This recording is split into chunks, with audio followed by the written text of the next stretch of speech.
Welcome to my YouTube channel लूलिया stocks. आज इस वीडियो में हम बात करने वाले हैं बैंक निफ्टी को लेकर। क्यों बैंक निफ्टी में इतना शार्प फॉल आया। हम बात करने वाले हैं मार्केट आउटलुक को लेकर, अब आगे मार्केट में यहाँ से क्या हो सकता है, और फिर उसके बाद हम बात करेंगे एक स्पेसिफिक स्टॉक को लेकर, राजेश एक्सपोर्ट, जिस पर हमने 2 महीने पहले भी एक वीडियो बनाई थी जब वो 500 के अराउंड ट्रेड किया करता था। हमने तब भी आपको बोला था कि यहाँ पर मुझे कुछ ना कुछ फिशी तो लग रहा है इस कंपनी में, लेकिन लोग वही है ना, जहां पर लोगों को क्लैरिटी नहीं होती फिर भी लोग उस पर इन्वेस्ट करते हैं इस आशा में कि हमें एक डबल टाइप का रिटर्न मिल जाए। बट ऐसा करना आपके लिए, वेल्थ के लिए बहुत हानिकारक हो सकता है। तो ऐसे स्टॉक से खासकर आपको बच के रहना चाहिए। जो भी इसमें निवेशित हैं वो, अगर आपने वीडियो नहीं देखी है तो मैं डिस्क्रिप्शन बॉक्स में उसे मेंशन कर दूंगा, आप जाके उसे चेक करिए। आपको लिटरली इस कंपनी के बारे में बहुत नॉलेज मिलेगी। हमने 1-2 महीने पहले ही आपको बता दिया था कि राजेश एक्सपोर्ट एक ऐसी कंपनी नहीं है जहां पे आपको निवेश के मौके देखने चाहिए। हालांकि बहुत अच्छी लिस्टेड कंपनियां हैं इस मार्केट में, आपको वहां पे अपॉर्चुनिटीज देखनी चाहिए थी अगर आप उसमें निवेशित हैं भी। सबसे पहले मैं बात करना चाहूंगा बैंक निफ्टी को लेके। अभी एक आरबीआई का सर्कुलर आया था जिसमें उन्होंने रिस्क वेटेड एसेट्स जो होते हैं उसके ऊपर, खासकर जो अनसिक्योर्ड लोन है, यानी कि जो रिटेल लोन बुक होती है बैंकों की, उस पर उन्होंने 25 बेसिस पॉइंट से रेट बढ़ा दिए। अब इससे होगा क्या? देखिए, एक फॉर्मूला होता है बैंकिंग में, कैपिटल एडिक्वेसी रेशियो जिसको हम कहते हैं, जिसको हम कैलकुलेट करते हैं tier 1 capital plus tier 2 capital divided by risk weighted assets. अब ये कैलकुलेट करने का जो पर्पस होता है वो ये होता है कि इससे ये पता लगता है कि आपको कि बैंक क्या आने वाले टाइम में अपने आप को ग्रोथ, क्या अपनी ग्रोथ जो सुनिश्चित कर सकता है, इतनी कैपिटल उसके पास है जो उसको एक ग्रोथ सुनिश्चित करके दे, क्या इतनी कैपिटल है। अगर ये कैपिटल एडिक्वेसी रेशियो ज्यादा है तो ये बैंक के लिए अच्छा है, अगर ये कम है तो ये बैंक के लिए खराब है। टीयर 1 कैपिटल क्या होती है? टीयर 1 कैपिटल होती है जो अब बैंक की मेन कैपिटल होती है, यानी कि शेयर कैपिटल और रिजर्व्स, ये सब इसमें इंक्लूड होता है। और टीयर 2 कैपिटल होती है आपकी, जो कि बैंक को रिडीम नहीं करनी, जैसे परपीचुअल बॉन्ड्स हो गए, आपके रिवैल्यूएशन रिजर्व हो गए। हालांकि इसकी डेफिनेशन आप बेसल 3 नॉर्म्स में आप डायरेक्टली जाके दे सकते हैं, वहां आपको आपकी डिटेल, आपको इसकी डेफिनेशन मिल जाएगी। तो ये होती है टीयर 1 और टीयर 2। टीयर 1 जो बैंक की कोर कैपिटल होती है, टीयर 2 कैपिटल जो बैंक के पास होती है लेकिन वो उनकी कोर कैपिटल नहीं होती, और उसको हम डिवाइड करते हैं रिस्क वेटेड एसेट से। रिस्क वेटेड एसेट्स यानी कि जो बैंक ने कॉर्पोरेट गारंटीज दे रखी हैं, लोन दे रखे हैं, उसके ऊपर जो रिस्क एसोसिएटेड है। तो मतलब जितनी रिस्क की एसेट होंगी बैंक के पास, उतना ही ये रेशियो कम आएगा और उतना ही बैंक के लिए अच्छी चीज नहीं है। तो हुआ क्या है कि आरबीआई ने बोला है कि भाई जो आप अनसिक्योर्ड लोन्स दे रहे हो ना, भर भर के, आप देखते होंगे बैंक की लोन ग्रोथ तो बहुत अच्छी अच्छी आ रही है हर बैंक की। वो हालांकि आपको ठीक लगता होगा कि यार सुनने में बहुत अच्छी लोन ग्रोथ है, लेकिन वो आरबीआई उससे चिंतित है क्योंकि ये कल को कॉज ऑफ कंसर्न बन सकता है जब थोड़ी सी लोगों की फाइनेंशियल कंडीशन बिगड़ेगी। लोगों ने जो क्रेडिट कार्ड पे पैसा उठा रखा है, आप देखते होंगे, मैं जनरली क्रेडिट के थ्रू पेमेंट करता हूं, वहां पे भी आपको एक अट्रैक्टिव रेट ऑफ इंटरेस्ट से आपको लोन मिलते हैं। वो लोन आपको अट्रैक्टिव रेट ऑफ रिटर्न जो मिलते हैं, मतलब 12, 14, 15%, जो भी आपके सिबिल स्कोर के अकॉर्डिंग जिस रेट पे आपको लोन मिल रहा है, उसको भी ऑफर कौन कर रहा है? IDFC first bank.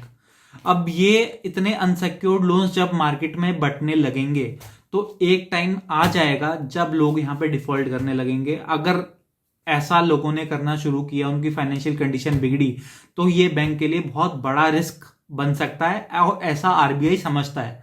तो मुझे लगता है ये डिसीजन कोई बुरा डिसीजन नहीं था आरबीआई का, ये बनता था यार। अगर आप प्री कोविड लेवल पे चले जाओगे ना, जब कोविड आया नहीं था उससे पहले भी ये इतने ही रेट थे। कोविड आने के बाद आरबीआई ने इसे कट किया था, इसे कम किया था, वो दोबारा बढ़ा दिए।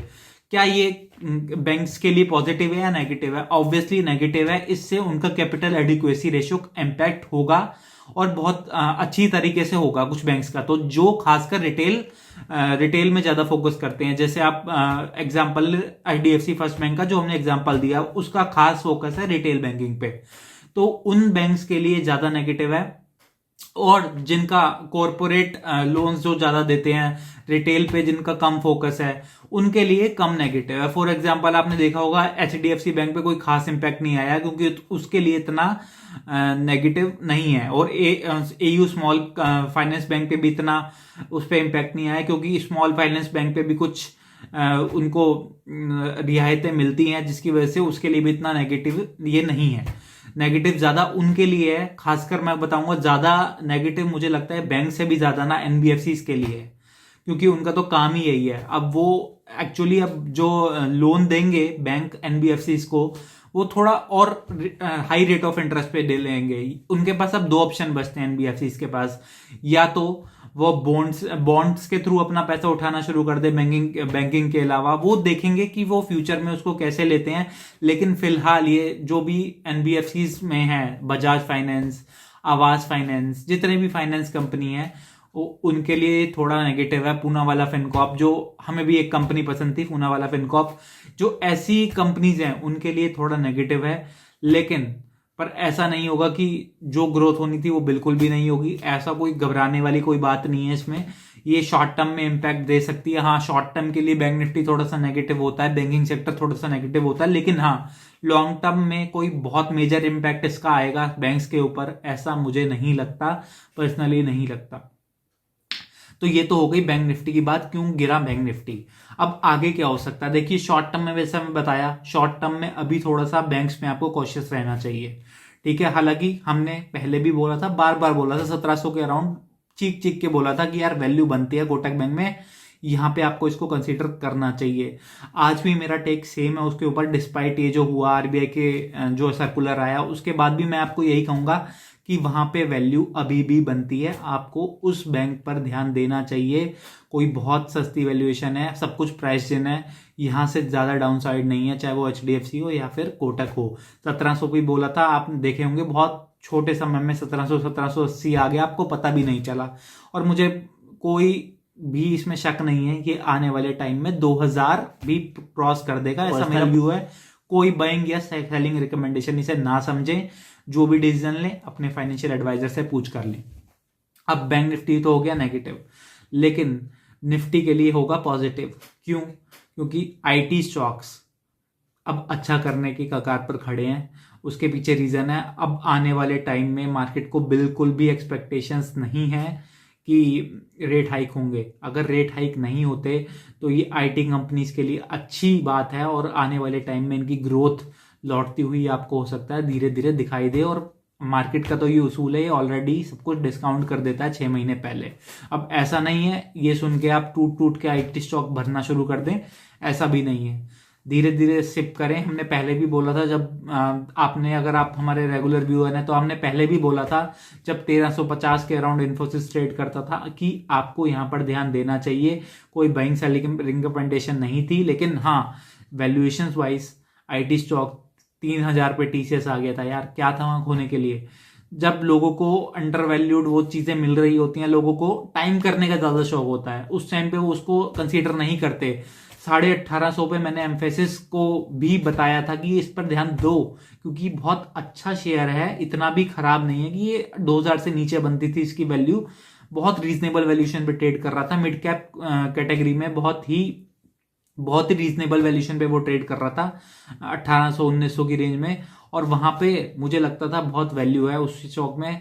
ये हमारे पर्सनल व्यू थे, कोई भी बाइंग सेलिंग रिकमेंडेशन हमारी तरफ से आपके लिए नहीं होती है। तो मुझे लगता है यहां पर जहां पर वैल्यू होती है, आपको उस टाइम पे वहां पे ध्यान देना चाहिए। पिछले कुछ टाइम से हम लगातार बुलिश हैं पेपर सेक्टर को लेकर, चाहे वेस्ट कोस्ट पेपर हो, आप देखेंगे तो रिटर्न भी इनमें काफी अच्छे हैं कुछ पेपर स्टॉक्स में। हालांकि आंध्रा पेपर 550 के अराउंड है, यहीं कहीं हमने थोड़ा बहुत ऊपर नीचे आप समझ सकते हैं, हमारी भी एवरेज है, हमारी पर्सनल होल्डिंग भी है इसमें। और मुझे लगता है आने वाले टाइम में बहुत अच्छा करना चाहिए ये सेक्टर। जब 4-6 महीने हो जाएंगे तब इसके ऊपर हम दोबारा बात करेंगे कि क्या हुआ पेपर सेक्टर में। बट मुझे लगता है for the time being value है वहां पर।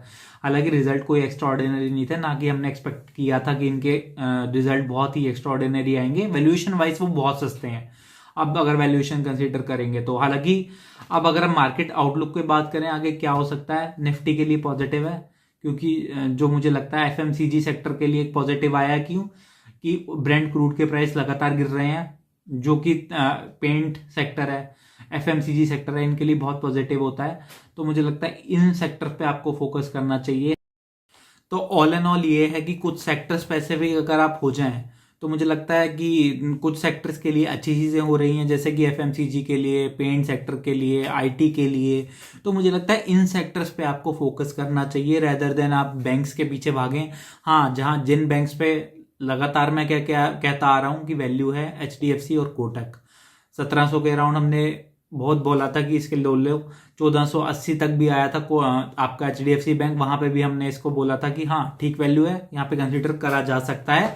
हालांकि फिर भी दोबारा बोलूंगा, अपने फाइनेंशियल एडवाइजर से एडवाइस ले, हम ये कोई भी बाइंग या सेलिंग रिकमेंडेशन इसे ना समझे।